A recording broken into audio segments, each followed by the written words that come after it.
আপনারা তো গ্রামেই থাকেন মাশাআল্লাহ। শহরে যারা থাকে তাদের উদ্দেশ্যে বেশি বলছে এটা, কারণ এটা অনলাইনে যাবে। শহর কেন্দ্রিক জীবন ব্যবস্থা ত্যাগ করতে হবে। শহরে আপনি বাঁচতে পারবেন না, টিকতে পারবেন না। শহরগুলো ধ্বংস হয়ে যাবে। আল্লাহ পাক বলেছে ওয়াইম মিন করিয়া ইল্লা নাহনু মুহলিকুহা ক্বাবলা ইয়াউমিল কিয়ামা। কিয়ামতের আগেই প্রত্যেক নগরী আমি ধ্বংস করে দিব, আল্লাহ পাক বলেছে। শহর থাকবে না। প্রত্যন্ত জায়গায় চলে যাওয়ার চেষ্টা করেন, গ্রামের বাসা ওইদিকে প্রজেক্ট করেন। ছোট ছোট মুসলিম কলোনি করে গড়ে তুলতে হবে। এই কাজগুলো করতে পারেন। আর কিছু করতে পারেন, শারীরিক প্রস্তুতি নেন।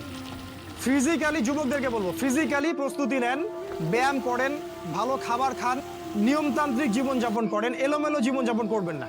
আর নিয়মতান্ত্রিক জীবনযাপন করার সবচেয়ে উসওয়াতুল হাসানা হচ্ছে রাসূলুল্লাহ সাল্লাল্লাহু আলাইহি ওয়াসাল্লাম। উনার সুন্নাহ মাফিক জীবনযাপন করেন, আপনি ভালো থাকবেন। কারণ সামনের দিনগুলোতে আরো ফিতনা বাড়বে এবং আমাদের এই যুব সমাজের এবং তার পরবর্তী প্রজন্মের শারীরিক অবস্থাকে নষ্ট করে দেওয়ার জন্য অগণিত খাবার বাজারে ছেড়ে দেওয়া হয়েছে, যেগুলোর মধ্য দিয়ে অসুস্থ হয়ে যাবে। তাই রাসূলের পদ্ধতি অনুযায়ী জীবনযাপন করেন, ভালো খান, ফ্রেশ জিনিস খান, ব্যায়াম করেন, শারীরিক প্রিপারেশন নেন, আপনি ভালো থাকবেন ইনশাআল্লাহ। এই কাজগুলো আপনাকে ইনশাআল্লাহ শেষ জামানায় বাঁচতে